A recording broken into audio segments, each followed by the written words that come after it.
हमारा जीवन श्रेष्ठ मार्ग पर अनवरत चलने के लिए तैयार हो रहा है। आज की पुस्तक का नाम प्रतिष्ठा का उच्च सोपान। इसका परिचय लिखते हुए गुरुदेव कहते हैं कि मनुष्य इस सृष्टि का सर्वोच्च प्राणी है। उसे असाधारण बुद्धि वैभव देकर परमात्मा ने इस संसार में भेजा है। परमात्मा का युवराज मानव प्राणी निस्संदेह महान है, उसकी महानता सर्वोपरि है। इतना प्रतिष्ठित पद मनुष्य को अपने जन्म सिद्ध अधिकार की तरह प्राप्त हुआ है, पर हम देखते हैं कि हम बहुत कम लोग उस प्रतिष्ठा की रक्षा कर पाते हैं। अधिकांश व्यक्ति ऐसे हैं जो न तो प्रतिष्ठा को भली प्रकार समझ ही पाते हैं, ना ही उसकी रक्षा कर पाते हैं। धन, शिक्षा, सौंदर्य, स्वास्थ्य, चतुरता जैसी भौतिक वस्तुओं के अभाव में कितने ही मनुष्य अपने को दीनहीन, नीच एवं प्रतिष्ठा के अनधिकारी समझने लगते हैं। गुरुदेव कहते हैं ये भारी भूल है। भौतिक वस्तुओं का अभाव कोई महत्वपूर्ण बात नहीं है। कितनी इंपॉर्टेंट लाइन गुरुदेव ने कही। सबसे पहले उन्होंने ये बताया कि स्वयं को ईश्वर के बनाए हुए क्रिएशन की सर्वोच्च क्रिएटिविटी समझो। ईश्वर सृष्टि का सर्वोच्च क्रिएशन है, सर्वोच्च बनावट है, सर्वोच्च प्राणी है।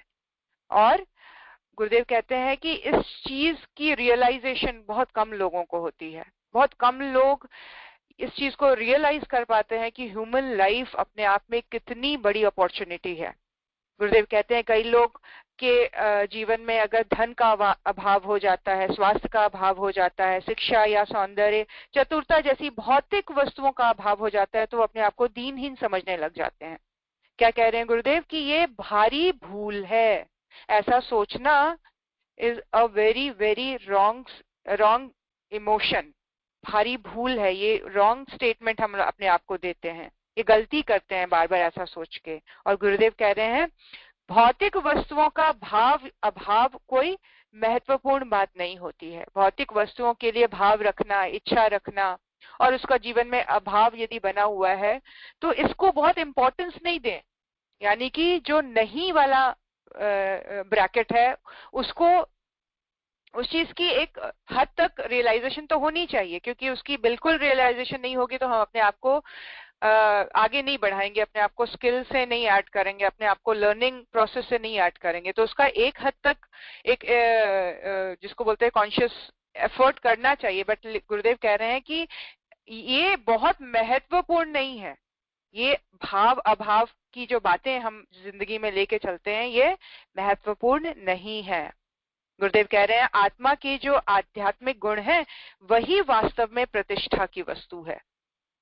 हमें प्रतिष्ठा कौन दिलाएगा, हमें सम्मान कौन दिलाएगा? हमें कीर्ति और यश अगर चाहिए तो हमें कहाँ से मिलेगी, वो कैसे आएगी?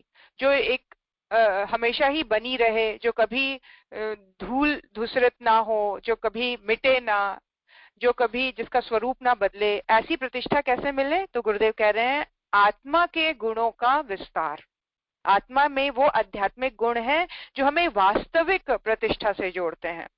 नैतिकता, सात्विकता, दृढ़ता, ईमानदारी प्रभृति मनुष्यता के प्रधान गुणों की रक्षा करके अपने व्यक्तित्व को खरा सोना साबित करना, यही प्रतिष्ठा युक्त जीवन जीना है। इसी मार्ग पर चलने से अपनी और दूसरों की दृष्टि में हमारा सम्मान बढ़ता है। हम स्वयं को भी अगर शीशे में देखते हैं तो क्या हम अपने आप को सम्मान देते हैं?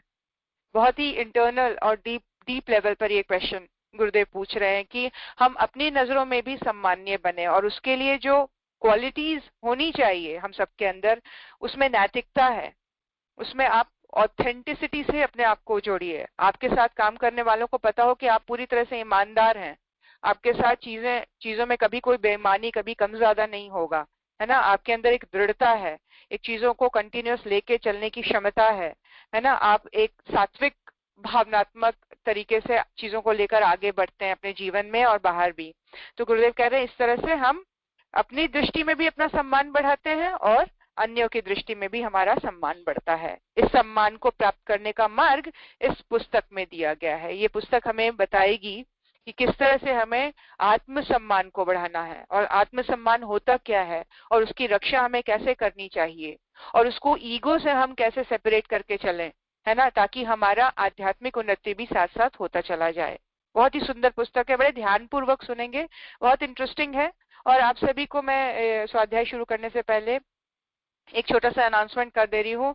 परम पूज्य गुरुदेव परम वंदनीय माता जी के आशीर्वाद से 2023 की शुरुआत से हमने अपना प्रीवियस जो माँ भगवती भोजनालय चल रहा था, जो कि कोरोना के कारण बिल्कुल पॉज आ गया था उसमें, अब फिर से हम स्टार्ट कर रहे हैं। आज वो दिन है पहला जब हम स्टार्ट करेंगे। तो स्वाध्याय के बाद हमने सीधे वहीं जाना है, लंगर में ही, और हम लोग 12 से 1 आज हम लंगर सर्व करेंगे। इसमें आप चाहें तो रिमोटली भी कंट्रीब्यूट कर सकते हैं, और जो भी यूट्यूब के थ्रू इसको सुन रहे हैं तो डिस्क्रिप्शन बॉक्स में हम आपको नंबर शेयर कर देंगे, उसमें आप कॉल करके आप अपना कंट्रीब्यूशन दे सकते हैं पेटीएम गूगल पे के थ्रू।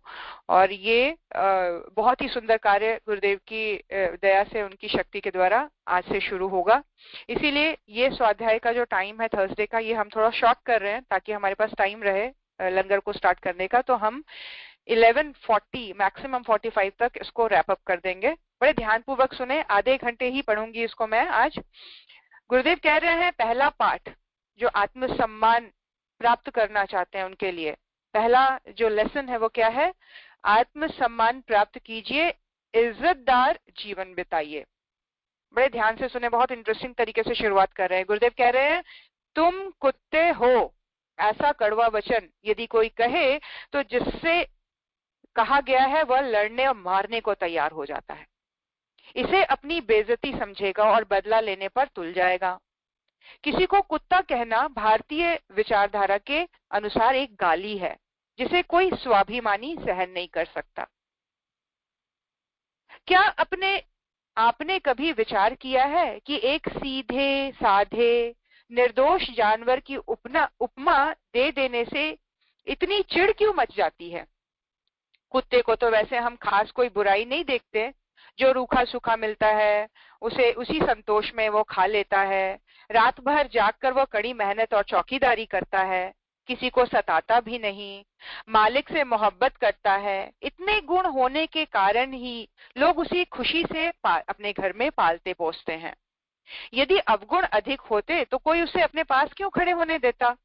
जैसे श्रृगाल, भेड़िया आदि भी कुत्ते जाति के हैं और उसी के रंग रूप के हैं, पर वे मनुष्य के लिए कोई लाभदायक नहीं होते, इसीलिए कोई उन्हें पालने का साहस ही नहीं करता। कुत्ता निसंदेह कोई उत्तम गुण रखता है तभी उसे पाला जाता है, वरना व्यापार कुशल मनुष्य उसे कभी अपने घर में स्थान ही क्यों दे? इतना होने पर भी कोई खास त्रुटि उसके अंदर मालूम पड़ती है, जिसके कारण कुत्ते से अपनी उपमा दिए जाने पर मनुष्य तिलमिला उठता है। कितना सटीक और कितना इंटरेस्टिंग टॉपिक उन्होंने स्टार्ट किया है आत्मसम्मान को लेकर। क्या कह रहे हैं गुरुदेव कि सबसे बड़ी गाली अगर किसी को देनी है तो लोग कहते हैं तुम कुत्ता हो, लेकिन गुरुदेव कहते हैं वास्तविकता देखा जाए तो कुत्ता एक बहुत ही प्रिय जानवर है जिसको लोग शौक से अपने घर में रखते हैं, पालते हैं। उसको ईमानदार बोलते हैं, उसको वफादार कहा जाता है। वो थोड़े में ही जैसा जो भी खिलाया जाए थोड़े में ही रूखा सूखा खाकर आपके लिए ईमानदारी से चौकीदारी करता है।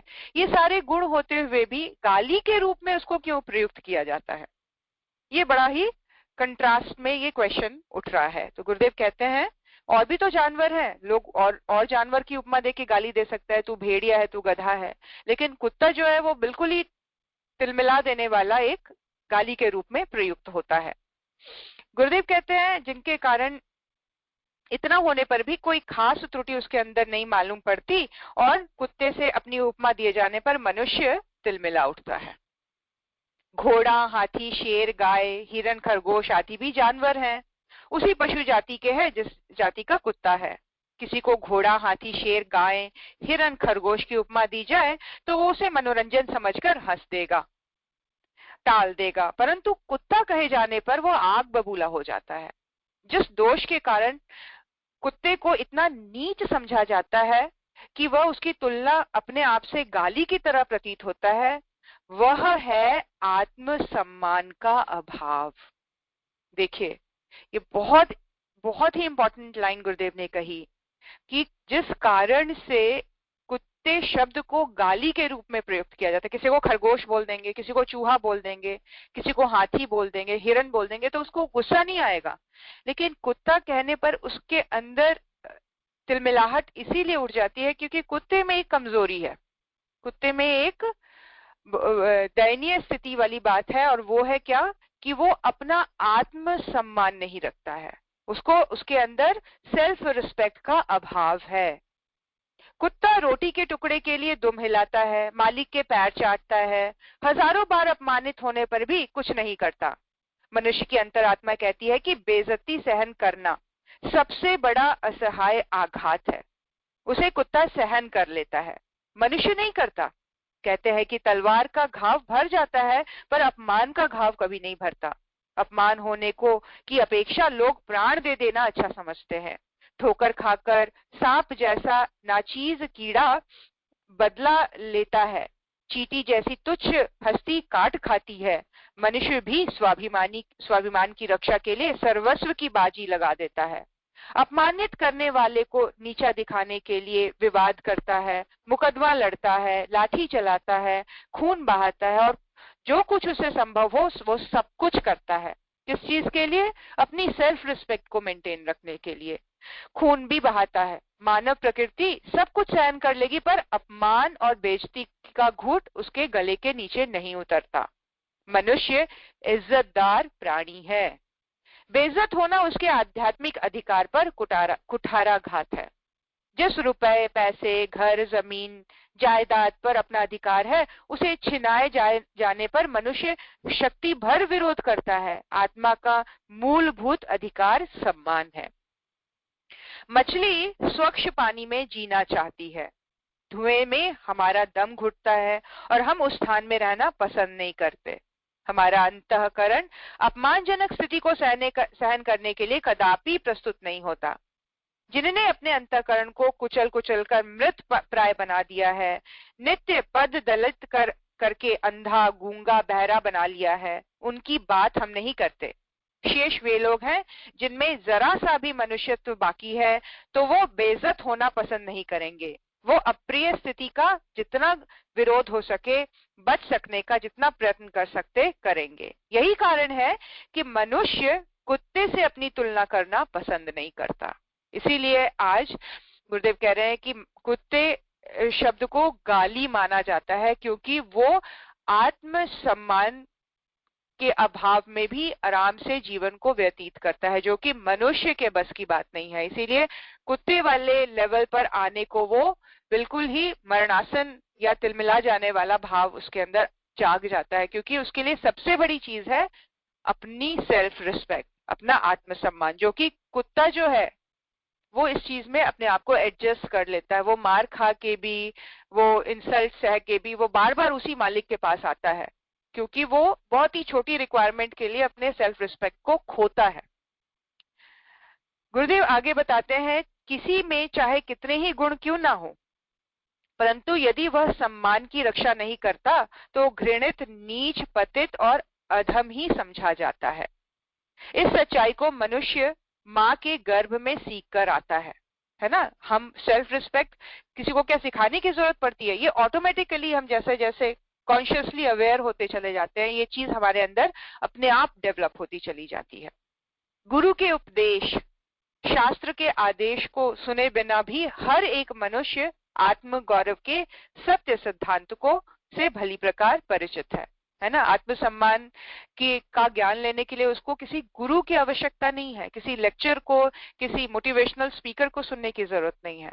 वो ये एक इनबिल्ट क्वालिटी है ह्यूमन लाइफ की, जिसमें एक सेल्फ रिस्पेक्ट की भावना उसके अंदर राइट फ्रॉम डे वन होती ही है। मनुष्यता के अत्यंत आवश्यक एवं सर्वोपरि गुण को जब वह कुत्ते में नहीं देखता तो उसकी तुलना कराकर अपनी बेइज्जती नहीं कराना चाहता है। वो एक ही गुण है जो कुत्ते में नहीं है। वो सेल्फ रिस्पेक्ट के अभाव में जी लेता है, वो इंसल्ट फील भी करता है, बेइज्जत भी होता है, मार भी खाता है, लेकिन पुनः वो उस जगह को छोड़ता नहीं, वो अपने ट्रैक को चेंज नहीं करता है, वो अपने माइंडसेट को चेंज नहीं करता है, वो वही मार खा के उसी स्थान में ही बैठा रहता है। इसी कारण कोई भी मनुष्य स्वयं को कुत्ते शब्द से तुलना नहीं करवाना चाहता और वो बेइज्जत फील करता है ना, वो इंसल्टेड फील करता है जब किसी को कुत्ता कहा जाए। कुत्ता कहने को गाली समझने का यही एक कारण है। गुरुदेव यहाँ आत्म गौरव की, सेल्फ रिस्पेक्ट की बात कर रहे हैं, और ये बहुत ही गहरी बात है जिसको शायद हम लोगों ने कभी एनालाइज नहीं किया, कभी सोचा नहीं कि कुत्ता शब्द जो है वो क्यों हमें इतना बुरा लगता है। बाकी जानवरों के नाम को हम इजीली हंस के ले लेते हैं, टाल सकते हैं। कोई हाथी बोल दे तो लगता है चलो मोटापे की वजह से बोल रहे हैं या किसी और कारण से, यू नो। तो कुत्ता जो है वो, उसके अंदर एक ही दुर्गुण है कि उसमें आत्म सम्मान का भाव नहीं है। गुरुदेव आगे बता रहे हैं कि आत्म गौरव की महत्ता पहली पुस्तक में प्रकट की जा चुकी है। गौरवशालिनी आत्मा निसंदेह सम्मान की पात्र है। सम्माननीय वस्तु को उसके अनुरूप सम्मान देना ही चाहिए। मनुष्य को पवित्र स्थान पर रखते हैं, भोजन को पवित्र स्थान पर रखते हैं। पूजा की सामग्री को रखने के लिए शुद्ध स्थान चुना जाता है। गुरुजनों को उच्च आसन दिए जाते हैं। कारण यह है कि आदरणीय, उत्तम, प्रतिष्ठित वस्तुओं को उच्च स्थान में रखने की आवश्यकता समझी जाती है। मानव शरीर में प्रतिष्ठित गौरवशालिनी आत्मा को सम्माननीय परिस्थिति में रखने की आवश्यकता से भी हमें परिचित होना चाहिए। मानव शरीर में प्रतिष्ठित गौरवशाली आत्मा की रियलाइजेशन जब हम सबको हो जाएगी, हम सब अपने आप को सिर्फ शरीर के लेवल से उठकर हम समझेंगे कि ईश्वर की शक्ति के रूप में, बीज के रूप में हम आत्मा के रूप में प्रतिष्ठित हैं, और आत्मा कितनी गौरवशाली है, कितनी सम्माननीय है। उस लेवल पर जब हम अपने ह्यूमन लाइफ को लेकर समझेंगे तो उसके प्रति हमारा रिस्पेक्ट भी बढ़ जाएगा, फिर हमारा तौर तरीका बदलेगा, फिर हम बहुत डिसिप्लिन तरीके से इस जीवन को जिएंगे। तो गुरुदेव कह रहे हैं हम जितना उस चीज को समझें, अपनी वैल्यू को समझें, कि जब हम ऊपर के लेवल पर पूजा की चीजों को, भोजन सामग्री को, है ना, कितना हम प्योरिटी का ध्यान रखते हैं। प्योर पानी पीना है, उसके लिए आरओ लगा लेते हैं। हमें अच्छे वेजिटेबल्स चाहिए, उसके लिए हम ऑर्गेनिक फार्म्स में जाते हैं। हमें बॉडी के फिजिकल लेवल पर हमें चीजों की शुद्धि का कितना ध्यान रहता है, और उसी लेवल पर हम देखते हैं कि जो प्रतिष्ठित लोग हैं समाज में, उनको कितना हम सम्मान देते हैं। हाँ, सम्मान मिलता है जनरली। गुरुजनों को कितना हम सम्माननीय रखते हैं। उसी लेवल पर जब हम आत्मा की ओर आकृष्ट होते हैं, हम अपने आप को आत्मिक लेवल पर हम समझने का प्रयास करते हैं, तो ऑटोमेटिकली हम जो है अपनी जीवन की जो वैल्यू है, जो मूल्य है, उसको हम इंटरनली एक्सेप्ट करते हैं कि हम वैल्यूएबल हैं, हम इम्पोर्टेंट हैं, हम सम्माननीय हैं, है ना, हम प्रतिष्ठित हैं। तो उस लेवल पर जब हम समझते हैं तो हमारा आचरण उस प्रकार का हो जाता है। गुरुदेव कहते हैं कि गुरुजनों को उच्च सम्मान देते हैं, महत्वपूर्ण चीजों को सम्मान दिया जाता है। कारण यह है कि आदरणीय, उच्च और प्रतिष्ठित वस्तुओं को उच्च स्थिति में रखने की का एक विधान हमारे समाज में बना हुआ है। मानव शरीर में प्रतिष्ठित गौरवशालिनी आत्मा को सम्मानीय स्थिति में रखने की आवश्यकता से भी हमें परिचित होना चाहिए। हमें इस चीज की जानकारी होनी चाहिए, हम अवेयर होने चाहिए इस लेवल पर कि हम सिर्फ एक मनुष्य शरीर में नहीं है, हम ये शरीर नहीं है, हम हमारी सिर्फ फिजिकल रिक्वायरमेंट, मटेरियलिस्टिक लेवल पर रिक्वायरमेंट नहीं, हम इससे बियॉन्ड हैं, और हम ईश्वर के सबसे बड़े पुत्र के रूप में बनाए गए हैं, सबसे रिस्पॉन्सिबल एंटिटी के रूप में हमारी क्रिएशन हुई है। उस लेवल पर जब हम इसको और बढ़ाते हैं, इसको समझने का प्रयास करते हैं, ऐसा परिचय हम अपने आप को, अपने बारे जीवनी शक्ति प्राप्त करने के लिए पौष्टिक और सुस्वाद और ठीक रीति से आहार वगैरह लेना चाहिए। वो हमारी शरीर की वृद्धि करता है, बल की वृद्धि करता है, हमें स्वास्थ्य प्रदान करता है। ठीक उसी तरह जो गुरुदेव कह रहे हैं कि अगर हम अपने आंतरिक बल की वृद्धि करनी हो, आत्मिक बल की वृद्धि करनी हो, तो हमें आत्मसम्मान का सेवन करना चाहिए। इसी प्रकार आत्मसम्मान का सात्विक पोषण पर्याप्त मात्रा में अगर हमें मिलेगी तो इंटरनल लेवल पर जो हमारी शक्ति है, जैसे मानसिक शक्ति है और कार्य करने की क्षमता है, डिसीजन मेकिंग है, सद्गुणों का विकास है, बुद्धि की अभिवृद्धि है, भावनाओं का उच्च स्तरीय बनना है, कॉन्फिडेंस लेवल अपना बढ़ाना है, तो उसमें बढ़ोतरी होती चली जाती है जैसे जैसे हम आत्मसम्मान का खुराक अपने आप को देते हैं। और इसकी शुरुआत हम स्वयं से करते हैं, अपने आप से करते हैं। गुरुदेव कह रहे हैं आपने देखा होगा कि कार्य शक्ति उसी हिसाब से बढ़ती है और बड़ी बड़ी दुर्गम बाधाओं को पार करता हुआ व्यक्ति सफलता के उच्चतम शिखर पर तीव्र गति से बढ़ता चला जाता है। तो उसका रूट क्या है? गुरुदेव ने रूट में क्या बताया? आत्मसम्मान, अपने ऊपर विश्वास, मैं कर सकता हूं, मैं कर सकती हूं वाली दृढ़ता वाला बिलीफ सिस्टम। सबसे पहले अपने ऊपर विश्वास करना, अपनी क्षमताओं के बारे में जानना और अपनी कमियों को जानकर उसको पूरा करना, सीखना, चीजों को, लर्निंग कैपेबिलिटी बढ़ानी। तो ये सारी चीजें सेल्फ रिस्पेक्ट को बढ़ाती हैं और जब ये सेल्फ रिस्पेक्ट बढ़ेगा तो बाकी अन्य गुण भी अपने आप खींचे चले आते हैं। गुरुदेव कहते हैं, आपने देखा होगा कि आब हवा में ऐसे तत्व होते हैं जिनका स्वास्थ्य पर भारी प्रभाव पड़ता है। किन्हीं स्थानों की जलवायु ऐसे स्वास्थ्यकर होती है कि बीमार व्यक्ति अच्छे होते चले जाते हैं और अच्छे की तंदुरुस्ती और बढ़ती चली जाती है। किन्हीं स्थानों की जलवायु में ऐसे तत्व होते हैं जहां रहने में जीवनी शक्ति घटती और बीमार हो जाने की शंका होती है। समुद्र तटों पर तथा पहाड़ों पर कुछ समय के लिए बड़े लोग वायु सेवनार्थ जाया करते हैं ताकि उनका स्वास्थ्य में सुधार हो।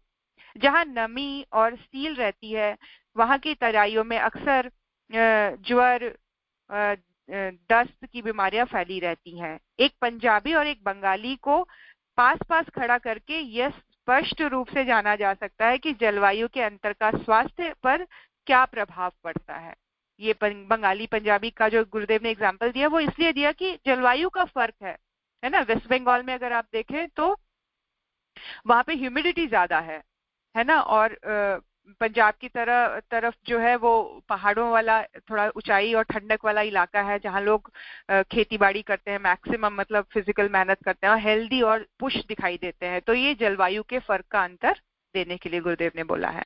गुरुदेव कहते हैं, मोटी दृष्टि से देखा जाए तो स्वास्थ्यप्रद और हानिकर स्थानों के पानी का रंग, रूप और स्वाद एक तरह का ही मालूम होता है। इसी प्रकार सांस लेने वाली हवा भी एक तरह की जान पड़ती है।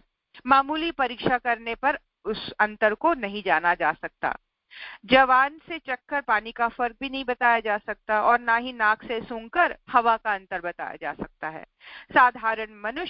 साधारण बुद्धि उस फर्क को जानने में प्रायः असमर्थ होती है, तो भी वह अंतर अस्वीकार नहीं किया जा सकता। विवेक पूर्वक अन्य साधनों से परीक्षण करने पर अंतर को समझा जा सकता है और ये जाना जा सकता है कि उन स्थानों की जलवायु में कुछ ऐसे तत्व अदृश्य रूप से जुड़े हुए हैं जो तंदुरुस्ती पर बड़ा भारी प्रभाव डाल रहे हैं। अदृश्य और अगम्य होने पर भी उन तत्वों का प्रभाव हमारे ऊपर दिखाई देता है। जितना कि दिखाई नहीं देता उतना उसका प्रभाव और गहरे हमारे शरीरों पर पड़ता है। उसी प्रकार आत्मसम्मान और आत्म तिरस्कार भी ऐसे दो विरोधी तत्व हैं जिनका मानसिक स्वास्थ्य पर बहुत गहरा प्रभाव पड़ता है। लोगों के हृदय में जब किसी के लिए श्रद्धा, आदर, मंगल दृष्टि, मंगल कामना, आशीर्वाद, आशीर्वचन और जैसे उच्च भाव और के सात्विक एवं आनंदमय तत्व से भरपूर होती है, ये सद्भावनाएं बिजली की लहरों की तरह आकाश की इतर तत्व से प्रभावित होती हुई उस व्यक्ति के पास पहुंचती हैं जिसके लिए उनका जन्म हुआ है। ठीक वैसे ही जैसे बंदूक की गोली निशाने पर लगती है, छोड़ा हुआ तीर अपने लक्ष्य तक पहुंचता है। गोली और तीर तो निशाना चूक सकते हैं, पर श्राप और वरदान, तिरस्कार और सम्मान, भलाई और बुराई का जो रिजल्ट है वो बिल्कुल पूरी तरीके से उस व्यक्ति तक ही पहुंचता है। इसीलिए कितना सुंदर एग्जाम्पल गुरुदेव दे रहे हैं कि जो सही अच्छे कार्य करते हैं, जो दूसरों के लिए भावनात्मक लेवल पर भी जैसे प्रार्थना कर ली हमने किसी की, तो ये ईथर तत्व में मिलकर आपके लिए वो आशीर्वाद की वर्षा करेगा ही करेगा। इसमें कोई कंफ्यूजन नहीं रहेगी, ये किसी और के अकाउंट में नहीं जाएगा। जो अच्छा कर रहा है, जिसके अंदर यज्ञ भाव है, जिसके अंदर सम्मान देने का भाव है, जिसके अंदर श्रेष्ठ गुण है, उसके पास ये तत्व आशीर्वाद जैसे, मंगल कामना जैसे, आदर भावना जैसे तत्व उसके जीवन में जुड़ते ही चले जाएंगे। ये कभी चूकते नहीं है, प्रकृति में ऐसा विधान है। जिसके लिए वे उत्पन्न हुई है उसके पास निर्बाध गति से पहुंच जाएगी। आपने किसी की कोई हेल्प की, उसके मन से आशीर्वाद निकला। आपने किसी को कुछ खिलाया, उसके मन से तृप्त होकर एक भाव निकला है। उसको नहीं पता है ये व्यक्ति कौन है जो मुझे ये भोजन पहुंचवा रहा है, ये खिला रहा है, या ये सारी अरेंजमेंट किसकी है। लेकिन ये प्रकृति का नियम है कि जिसने भी वो सत्कार्य करके किसी की आत्मा को संतुष्ट किया है, तो उसके मन से निकला हुआ आशीर्वाद, या किसी ने किसी को दुखी किया है इनडायरेक्टली, तो उससे मन से निकला हुआ दुख या शाप वो डायरेक्ट उस तक पहुंचता ही है, कि जो उसका मूल है, जो उसका कारण बना हुआ है। इसीलिए बढ़ चढ़ कर सत्य कार्य करना ही मनुष्य जन्म का ध्येय होना चाहिए। ये ही सच्ची कमाई है, गुरुदेव कह रहे हैं। ये एकदम आपको ड्रास्टिक तरीके से, बहुत ही सुंदर और वृहद तरीके से आपको ईथर तत्व से जोड़ता है, और आपके जीवन में प्रचुर मात्रा में आशीर्वाद का, मंगल कामनाओं का भरमार, आशीर्वादों का भरमार इकट्ठा हो जाता है। जिसके लिए वे उत्पन्न हुई थी, उसके पास वो निर्बाध गति से पहुंच जाती है। यही वह आहार है जिसके ऊपर आध्यात्मिक स्वास्थ्य घटता और बढ़ता रहता है। यही वो क्रिया है, यही वो आहार है जिस पौष्टिक आहार की गुरुदेव बात कर रहे हैं। यही वो आहार है, वो मंगल कामना कमाना, वो आशीर्वाद कमाना, वो किसी के लिए अच्छी भावना हमने अपने लिए कमा ली, किसी की हेल्प करने के द्वारा, किसी के लिए प्रार्थना करने के द्वारा। किसी सूक्ष्म होता है, ये बहुत सूक्ष्म होता है। आप घर में बैठ के भी किसी के लिए हाथ जोड़कर प्रार्थना कर दे रहे हैं और उसका मन अच्छा हो जा रहा है, तो ये चीज आपके लिए वरदान और श्रेष्ठ कामना से आपके जीवन के अकाउंट को, बैंक अकाउंट को भरती ही चली जाएगी। और यही है आत्मसम्मान बढ़ाने की खेती। यही है आत्मसम्मान बढ़ाने का, आध्यात्मिक स्वास्थ्य को बढ़ा देने का एकमात्र उपाय। तो आगे के क्रम में हम जानेंगे गुरुदेव इसको और किस तरह से डिस्क्राइब कर रहे हैं। समय की थोड़ी सी आज कमी है, क्योंकि आज फर्स्ट डे है माँ भगवती भोजनालय की शुरुआत की, तो मैं इसको यहीं पे विराम देती हूँ। आप सभी की मंगल कामनाएं हम सबको चाहिए, आप सभी का आशीर्वाद हम सबको चाहिए, और इसी तरह से आप प्रार्थना करें कि आज अधिक से अधिक जरूरतमंद लोग आए, माँ का बनाया हुआ, दिया हुआ ये प्रेरणा रूपी प्रसाद सभी को मिले और सभी तृप्त हों। ऐसे भाव से आज के स्वाध्याय को यही समाप्त करते हैं। आइए हाथ जोड़कर परम पूज्य गुरुदेव परमवंदनीय माता जी के चरणों में नमन करें। ओम नमो स्वनंताय सहस्त्रमूर्तये सहस्रपादाक्ष शिरोरुबाहवे सहस्रनाम्ने पुरुषाय शाश्वते सहस्रकोटियुगधारिणे नमः सहस्रकोटियुगधारिणे नमः। ओम श्री गुरुदेवाय नमः। माता भगवते नमः। दादा गुरुदेवाय नमः। परम पूज्य गुरुदेव परमवंदनीय माता जी के आशीर्वाद को लेने का, अपने आप को वैल्यूएबल, अपने आप को बहुत इंपॉर्टेंट माने। इतनी बड़ी गुरु शक्ति ने हमें अपने आप से जोड़ा है, तो हम वैल्यूएबल है। हमारा आत्मसम्मान दिन पर दिन बढ़ता चला जाए, हमारे उसी हिसाब से जीवन में क्रिया भावनाएं जागृत होती चली जाए, उत्कृष्ट होती चली जाए। ऐसा भाव करते हुए आइए भारतवर्ष के जगत गुरु होने की प्रार्थना हम सभी उच्च स्वर में दोहराएं। ओम असतो मा सद्गमय तमसो मा ज्योतिर्गमय मृत्योर्मा अमृतं गमय। ओम शांति शांति शांति सर्वारिष्ट सुशांतिर्भवतु। दोनों हाथों को रगड़े, मस्तक पर, हृदय स्थान पर, समस्त शरीर पर लगाएं। फुल सूक्ष्म और कारण के स्तर पर पूरी तरह से तुष्ट पुष्ट और प्लस स्वस्थ फील करें, एनर्जेटिक फील करें। आइए परम श्रद्धेय डॉक्टर साहब परमवंदनीय जीजी माँ के प्रतिष्ठा को समस्त लोक में, तीनों लोकों में, समस्त दिशाओं में प्रसारित करने का भाव करते हुए और सभी के उज्ज्वल भविष्य की प्रार्थना करते हुए गायत्री मंत्र से 5 मंत्रा होती, सभी का स्वास्थ्य संवर्धन होता चला जाए, सभी स्वस्थ होते चले जाए, ऐसा भाव करते हुए महामृत्युंजय मंत्र से आहुति देंगे। नीरू से रिक्वेस्ट करूंगी शांति पाठ के बाद सभी एग्जिट कर सकते हैं। सभी को प्रणाम। जय गुरुदेव।